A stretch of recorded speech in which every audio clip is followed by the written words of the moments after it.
मोदी सरकारचा एक मोठा निर्णय। 1 ऑगस्ट पासून सर्व ज्येष्ठ नागरिकांना 7 मोठे फायदे मिळतील, सरकारने जाहीर केले।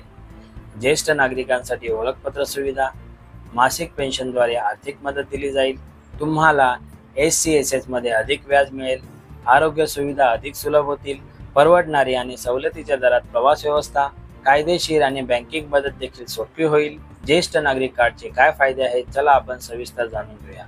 नमस्कार, मी विकास गायकवाड, तुम्ही पाहताय इंडिया स्टार 9 आवाज जनतेचा। देशभरातील ज्येष्ठ नागरिकांसाठी एक मोठे पाऊल उचलत सरकारने 1 ऑगस्ट 2025 पासून 7 विशेष फायदे देण्याची घोषणा केली आहे। वृद्धांचे जीवन अधिक सन्माननीय, सुरक्षित, स्वावलंबी बनवण्याच्या दृष्टीने हे पाऊल उचलण्यात आलेले आहे। हे फायदे सामाजिक आणि आर्थिक आरोग्याशी संबंधित सुरक्षिततेअंतर्गत दिले जातील। ज्येष्ठ नागरिकांसाठी ओळखपत्र सुविधा, 60 वर्ष आणि त्याहून अधिक वयाच्या सर्व नागरिकांना आता ज्येष्ठ नागरिक ओळखपत्र मोफत दिले जाईल। हे ओळखपत्र त्यांना रुग्णालयामध्ये प्राधान्य, सार्वजनिक वाहतुकीची सवलत आणि इतर सर्व सेवांसह सरकारी योजनांचा लाभ घेण्यासाठी मदत करेल। यासाठी ऑनलाईन अर्ज देखील उपलब्ध आहे, जेणेकरून कार्ड घर बसल्या बनवता येईल।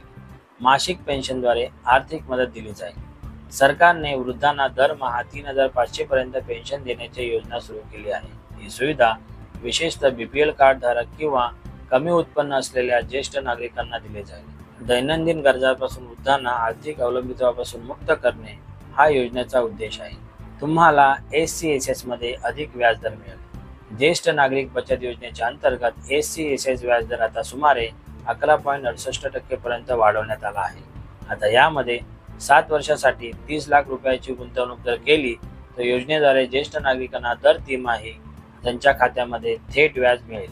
तसेच या गुंतवणुकीला आयकर विभागाच्या कलम 80C अंतर्गत सवलत देखील मिळेल। आरोग्य सुविधा अधिक सुलभ होतील। सरकारने आयुष्यमान भारत योजनेचा विस्तार केला आहे आणि वृद्धांसाठी अनेक वैद्यकीय फायदे जोडले आहेत। त्यामध्ये मोफत तपासणी, घरी मोबाईल मेडिकल युनिट सुविधा आणि सरकारी रुग्णालयामध्ये मोफत किंवा अनुदानित उपचाराचा समावेश आहे। यासोबतच टेलिमेडिसिनची सुविधा म्हणजेच घर बसल्या डॉक्टरांशी सल्लामसलत करण्याची सुविधा देखील उपलब्ध झाली आहे। परवडणारी आणि सवलतीच्या दरात प्रवास व्यवस्था, रेल्वे, बस सेवा आणि विमान कंपन्यांद्वारे वृद्धांना विशेष सवलती दिल्या जातील। हवाई प्रवासातही काही विमानांमध्ये 50% पर्यंत सवलतीची तरतूद करण्यात आलेली आहे। याशिवाय धार्मिक स्थळांच्या तीर्थक्षेत्रासाठी मोफत किंवा सवलतीच्या दरात तिकिटे दिले जातील, जेणेकरून ज्येष्ठ नागरिकांना कमी किमतीत आरामात प्रवास करता येईल। कायदेशीर आणि बँकिंग मदत देखील सोपी होईल।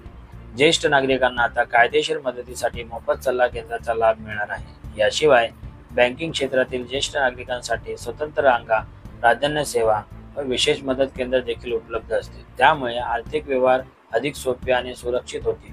भारत सरकारचे यामागील काय उद्दिष्ट आहे जाणून घेऊया। भारत सरकारचे हे पाऊल केवळ वृद्धांना सामाजिक सुरक्षा प्रदान करत नाही, तर त्यांना समाजात समान अधिकार आणि आदर देण्याच्या दिशेने एक मोठा प्रयत्न आहे। येत्या काळात हे फायदे अधिक राज्यांमध्ये विस्तारित प्रमाणात मांडले जातील, जे करून ज्येष्ठ नागरिकांना त्याचा खूप लाभ घेता येईल। ज्येष्ठ नागरिकांच्या या कायद्याबद्दल तुमचं काय मत आहे ते आम्हाला नक्की कळवा आणि हा कायदा जर ज्येष्ठ नागरिकांसाठी चांगला असेल तर कमेंट करून आम्हाला त्याच्या प्रतिक्रिया जरूर द्या। आणि हा व्हिडिओ आपल्याला आवडल्यास व्हिडिओला लाईक करा, शेअर करा आणि चॅनलला सबस्क्राईब करायला विसरू नका। धन्यवाद।